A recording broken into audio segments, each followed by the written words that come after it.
Do you know what are the doctrines of grace? If you are not a Calvinist, you might fumble and try to recall your pastor's sermon on grace. If you are a Calvinist, the doctrines of grace mean something specific and probably means something very meaningful to you. Whether you are a Calvinist or not, today's book has something to offer, and today's episode will give you one tidbit to take home. Hi, my name is Terence and I'm your host for Reading and Readers, a podcast where I review Christian books for you. Today I review The Doctrines of Grace, Rediscovering the Evangelical Gospel by James Montgomery Boice and Philip Graham Ryken.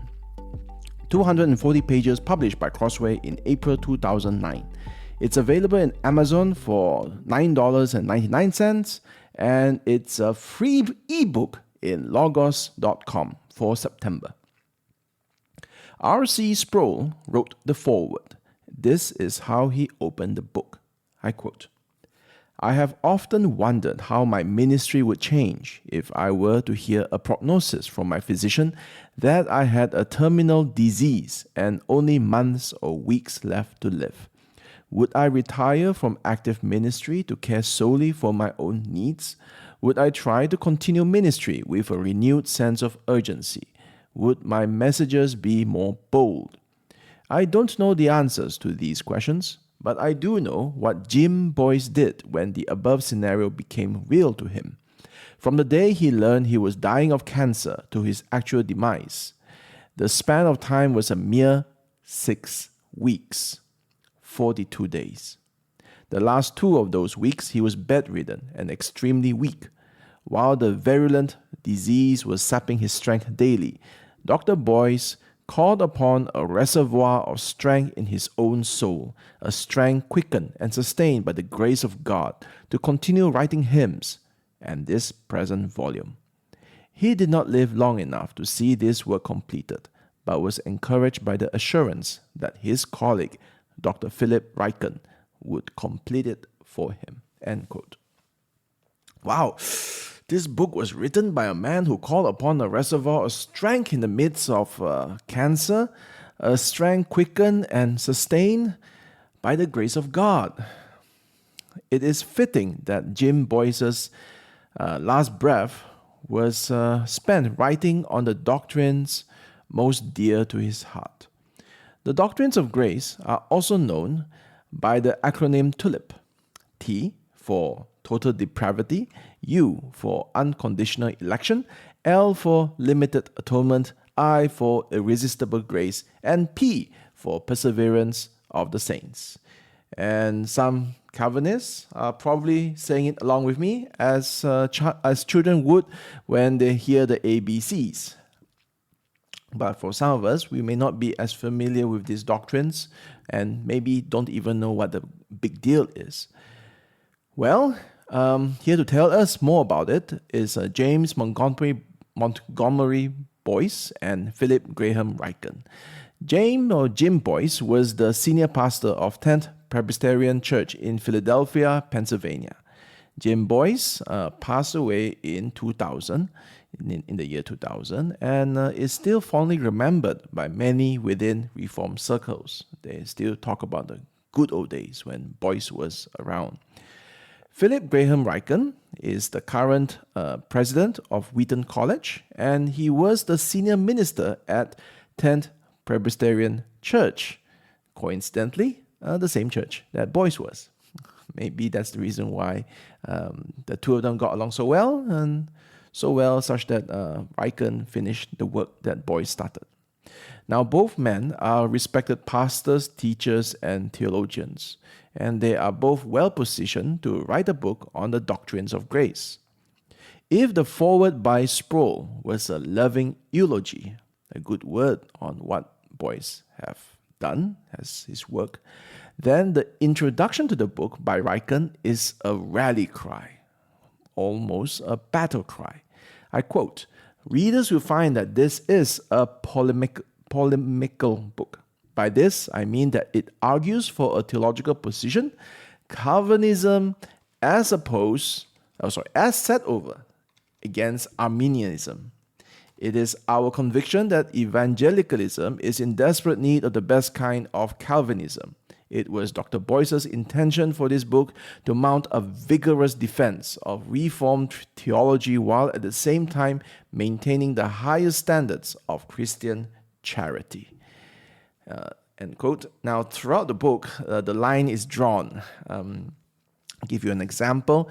On election, they summarize the Arminian position as thus, I quote, "Therefore, the ultimate cause of salvation is not God's choice of the sinner, but the sinner's choice of God." So they make a clear line saying what it is and what it is not, what the different parties, the different people, especially Arminianism, believe over and against Calvinism. Now, you would think that they would start the book with a thorough exposition of Scripture. Uncharacteristically, to me, my impression of the two men, they make the pragmatic claim first. They say that Calvinism is good for the church and thus good for the world. The book is divided into 3 parts. In part 1, we have 2 chapters, and part 1 is titled The Doctrines of Grace, and the 2 chapters are why evangelicalism needs Calvinism and what Calvinism does in history. Those are the 2 chapters. Chapter 1 begins with a quote from B.B. Warfield. "The world should realize with increased clearness that evangelicalism stands or falls with Calvinism." End quote. And that is that's a very big claim. And if there are any non-Calvinists still listening, then please stay on, because what comes next is more palatable. I quote, "By evangelicalism, Warfield essentially meant what German Lutherans meant when they first started using the term during the Protestant Reformation: a church founded on the gospel, the good news of salvation through the death and resurrection of Jesus Christ." And when Warfield spoke of Calvinism, he was referring to the Protestant Reformation with its insistence on justification by grace alone, through faith alone, because of Christ alone. And a little bit later in the chapter, I quote, "What Warfield was really saying, therefore, is something that every Christian should and must believe. The gospel stands or falls by grace." So that is the summary of translation, if we prefer a translation of what it means that evangelicalism stands or falls with Calvinism. Now, it doesn't sidestep the danger, which is that if the authors, Boice and Ryken, equate Calvinism with grace, then would rejecting Calvinism mean rejecting grace? The chapter continues on. The first chapter continues on with the 5 points of Arminianism, followed by the 5 points of Calvinism. So they just do a quick summary on both, opposing on both views, and they will do a more in-depth unpacking of the 5 points of Calvinism in part 2 of the book. And to answer the question I posed about the Calvinism being equal to grace, the authors write, I quote, "Calvinism presents salvation as the work of the triune God, election by the Father, redemption in the Son, calling by the Spirit. Furthermore, each of these saving acts is directed toward the elect, thereby infallibly securing their salvation. By contrast, Arminianism views salvation as something that God makes possible, but that man makes actual. This is because the saving acts of God are directed toward different persons. The Son's redemption is for humanity in general. The Spirit's calling is only for those who hear the gospel. Narrower still, the Father's election is only for those who believe the gospel. Yet, in none of these cases, redemption, calling, or election, does God actually secure the salvation of even one single sinner. The inevitable result is that rather than depending exclusively on divine grace, salvation depends partly on a human response." So that is, battle lines have been drawn, and this book goes on eventually to explain what they mean by the 5 points. But before they do that, we have chapter 2. And in chapter 2, they write, if Calvinism is biblical, then we should expect to discover that the church has flourished whenever the doctrines of grace have been taught and practiced. By contrast, we should expect to discover that wherever and whenever these doctrines have come under assault, the church has suffered spiritual, moral, and social decline. End quote. So what they're saying is that they lay out the evidence from church history. And they bring out Calvin's Geneva, Sin City to God City. They bring out the Puritans that we love, and they were all Calvinists. And they bring out the Great Awakening. They were all Calvinists, except for John Wesley. That guy was Arminian.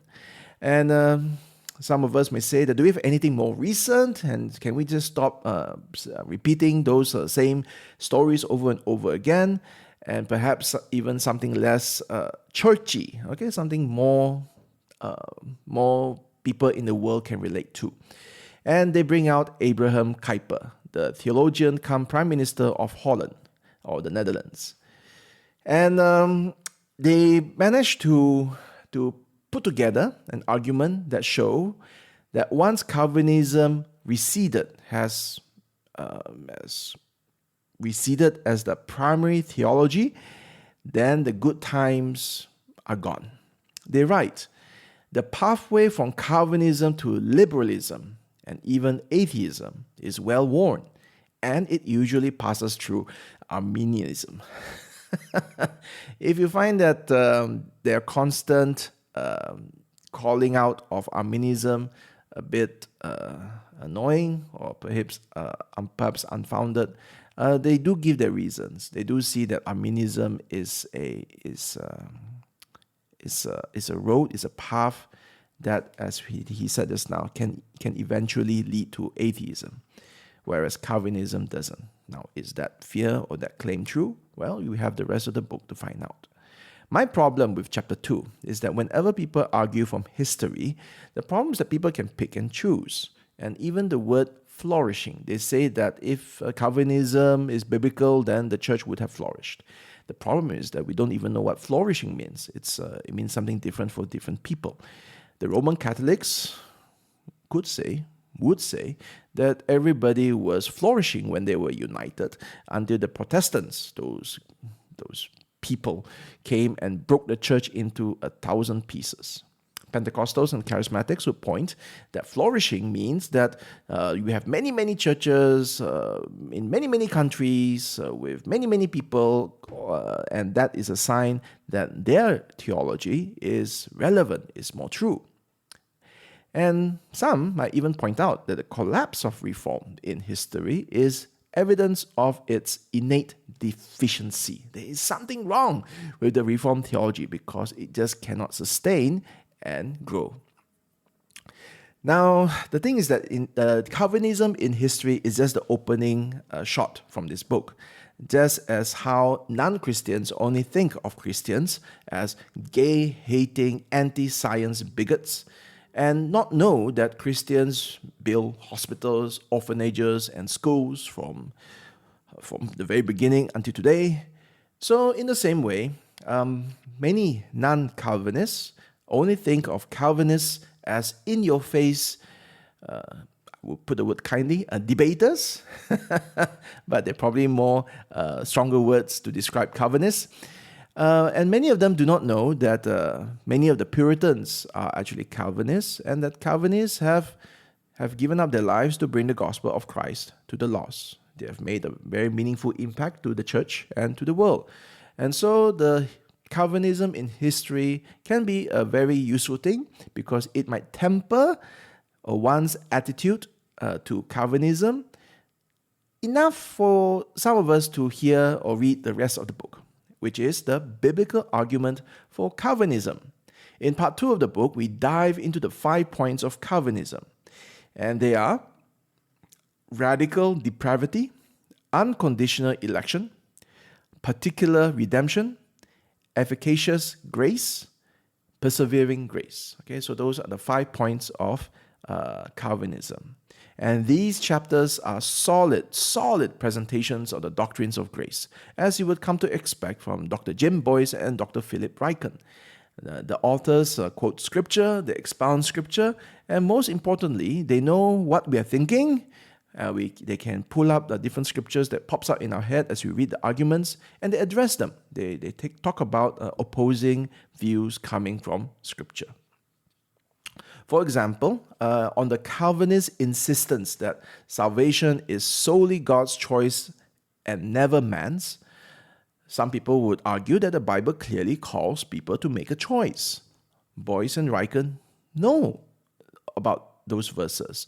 They quote Jesus in Matthew 11, verse 28, which reads, "Come to me, all you who are weary and burdened, and I will give you rest." Come to me. They said that's an invitation. And the authors respond to this by way of Augustine versus Pelagius, Martin Luther's The Bondage of the Will, and Jonathan Edwards' Freedom of the Will, as well as Bible verses that support their view. So getting us familiar with the names, the books, the Bible verses, and if you know the topic, you'll be familiar with those things. But if you don't, Boice and Ryken give you good reasons to go and read up further on those things. So it's great that we have a very qualified teachers, which we may, again, I would just want to put up front again and again that we may not agree with Calvinism, but because it's such a strongly argued book, I don't want readers to feel put off by the strong tone. I just want to tell everybody that I think that it's very well written, and they don't ridicule the other side, but they do say very strongly that the other side, Arminianism as a way of thinking about the Bible, is wrong.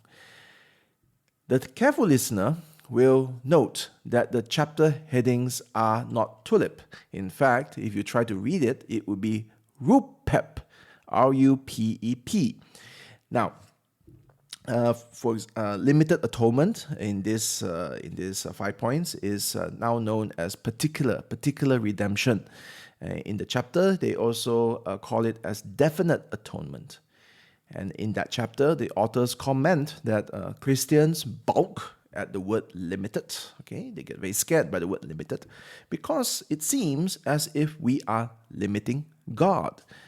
And a bit tongue-in-cheek, they suggest that if we call it definite atonement, the word definite declares that God had a definite goal when it comes to atonement. And who would like to argue that God has an indefinite goal? So that's a bit of wordplay over there. But as you and I know, for myself and also for 4-point Calvinists, we will not be satisfied just by a name change. Just by calling it particular redemption or definite atonement doesn't mean anything if the content still suggests that the atonement is limited. Now, I will be using this chapter as an example from this book because it is the L in tulip is the part that I struggle with, that I find the argument for it, the ones I heard, not to be very convincing. One of the arguments that I've heard says that God, the atonement is limited to the elect, okay, meaning that Christ did not die for those who are not saved. Okay, that's what limited atonement means. And they say that if limited atonement is true because God will not allow one drop of Christ's blood go to waste. Therefore, Christ must have only died for the elect, because, otherwise it would go to waste. Now, when I heard that argument in my mind, I think that tells me more about you, the speaker, and not of God. Consider this. God told Moses and the Israelites not to collect manna on a Sunday. Okay, this was during the time of Exodus. But the Israelites did, and the manna spoiled. If it was going to spoil, then shouldn't God not send it from heaven in the first place? Isn't it going to waste? Or a New Testament example is, consider how Jesus feeds the 5,000 and the 7,000, and there were basketfuls of leftovers. Surely Jesus can do this miracle where they would have no leftovers, thus demonstrating his ability not to waste or to be perfect in that sense. And we can also consider about the healing that Jesus did in Bethsaida and Capernaum. And he famously also said, woe to you, because you did not respond to what God is speaking. All right, so they did not believe him. And in a way, isn't that a waste of effort? Or could it be that all this waste, a human evaluation of it, the way we see it, perceive it as waste, maybe it is a divine expression of God's bountiful grace and mercy. So extravagant is God's grace and mercy. And can we not expect the same for Christ's blood on the cross for the atonement? So that is the way I think. So when people tell me that Christ's blood will not go to waste, I'm not convinced by that. So I come into the book and I can agree with total depravity, unconditional election, irresistible grace, perseverance of the saints. I'm quite happy to accept, but I don't see why there is a limited atonement. Even Boice and Ryken admit that the majority of Christians and even some Presbyterians and Reform don't accept that atonement will be limited or definite. Now, one of the things I like about this book, and one of the things I like about reading from people who know what they're talking about, is that they are familiar with the argument, so they are able to preempt objections, they're able to put aside the spurious ones. Okay, these are not the main things. Don't waste your time here, but instead, this is the main contention. All right, so I like it when people are able to make it easy for us to understand the real issues. So, for example, early on, the authors clarify one common ground. They say firmly that the blood of Christ was more than sufficient to atone for all the sins of all the people in all the ages of this world. Okay. Hey, I thought that was actually the main contention. Oh, okay, so I think I have not really understood, or I have forgotten what does limited atonement actually mean. I thought they were arguing that it was not, Christ did not do that. The authors then write, okay, I quote, unless a person is a genuine universalist and believes that every individual eventually will be saved, he or she inevitably circumscribes the atonement.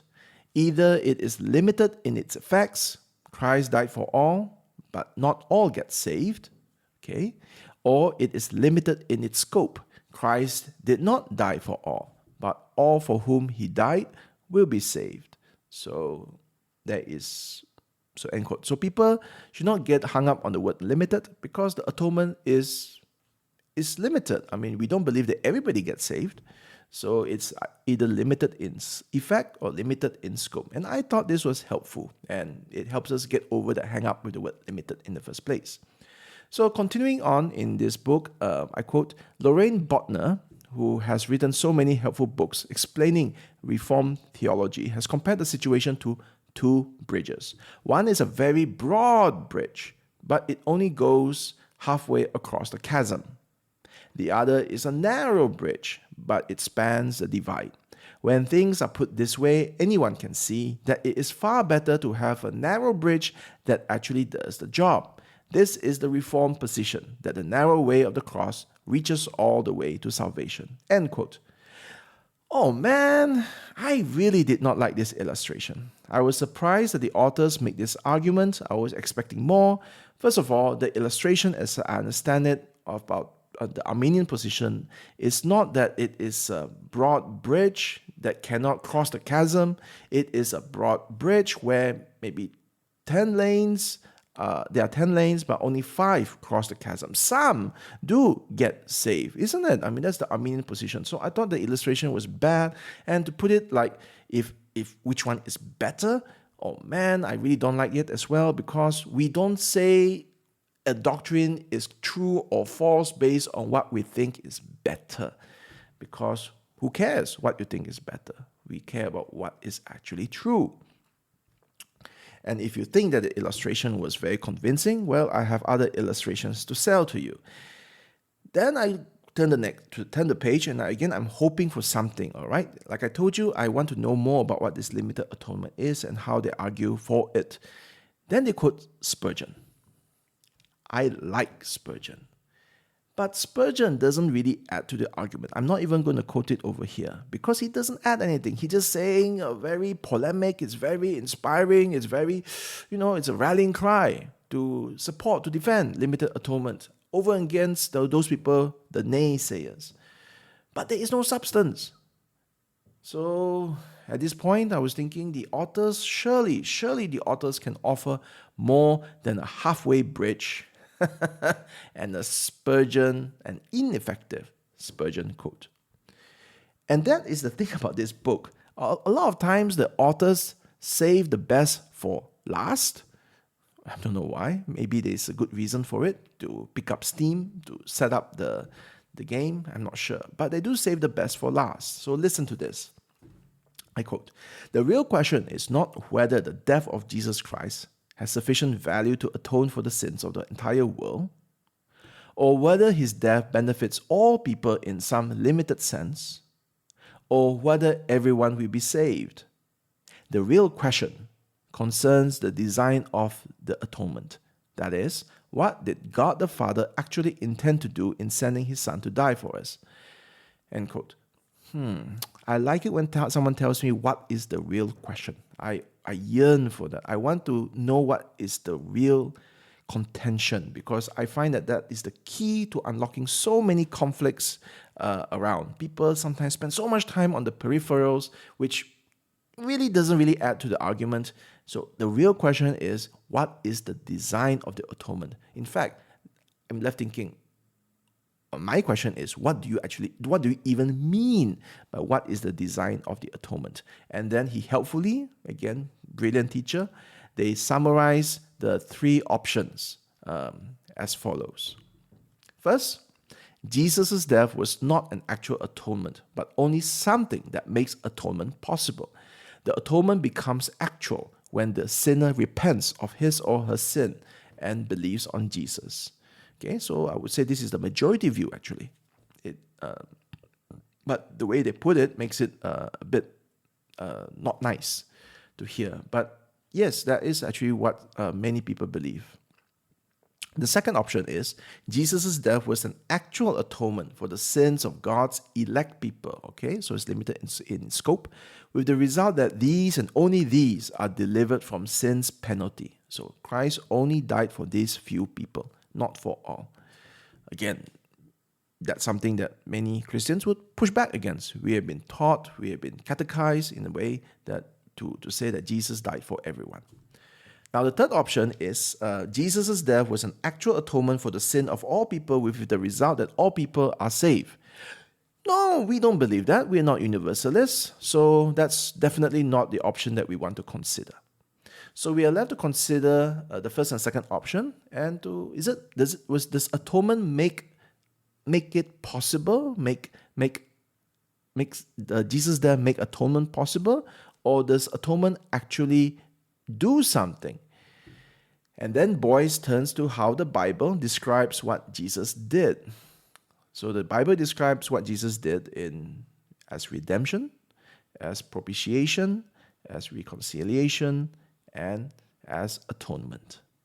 Boice, after giving all the Bible verses to support wonderful stuff, very convincing stuff, Boice then concludes with these words.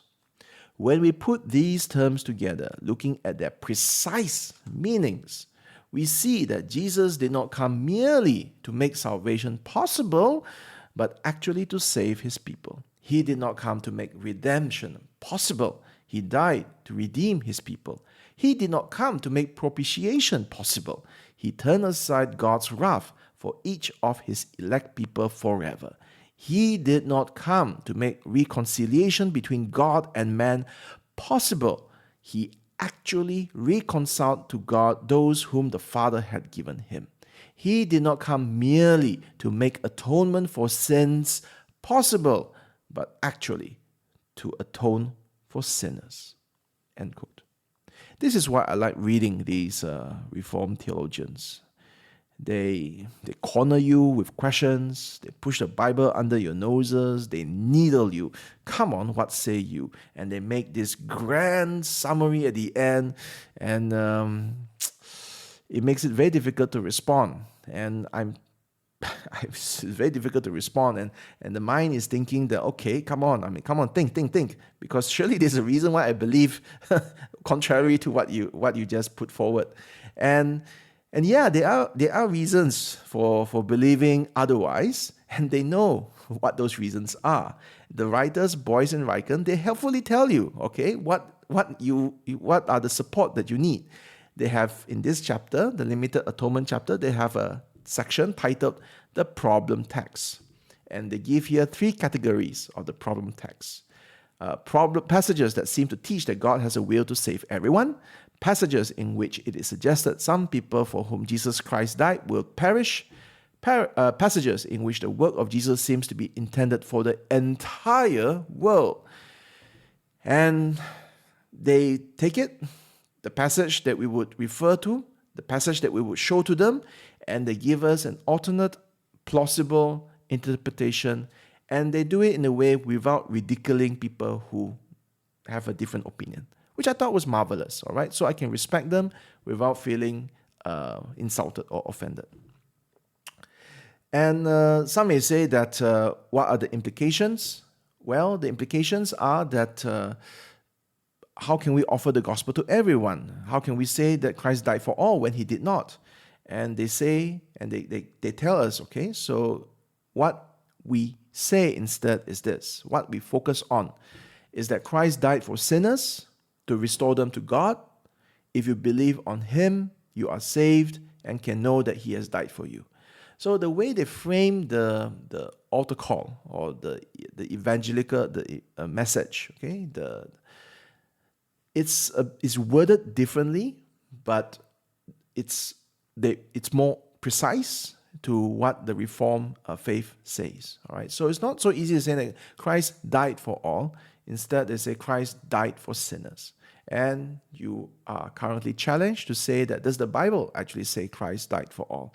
And J.I. Packer, quoted in this book, says no, it has never stated before. But again, we are all welcome. And that's the beauty of the Calvinism or Reform style of teaching.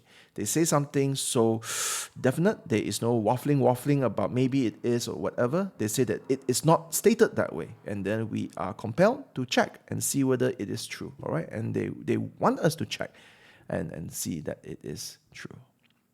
Now that is just part 2, and I'll only just describe one chapter, one walkthrough on one chapter, on one of the 5 points of Calvinism. There is a part 3, and that is titled Rediscovering God's Grace. If you have ever met an enthusiastic Calvinist, you may have walked away wishing you did not. They can be very difficult. I quote this is Boice and Ryken saying, the truly reformed are considered narrow in their thinking, parochial in their outlook, and uncharitable in their attitude toward those who disagree. They have a bad reputation, and sadly, perhaps some of it is deserved. There is a combative streak in Calvinism, and whenever the doctrines of grace are divorced from warm Christian piety, people tend to get ornery, argumentative. All right, so ornery, very fancy word from the authors to mean argumentative, difficult. And they argue, I quote again, this ought not to be. In fact, it cannot be, provided that Calvinism is rightly understood. The doctrines of grace help to preserve all that is right and good in the Christian life. Humility, holiness, and thankfulness with a passion for prayer and evangelism.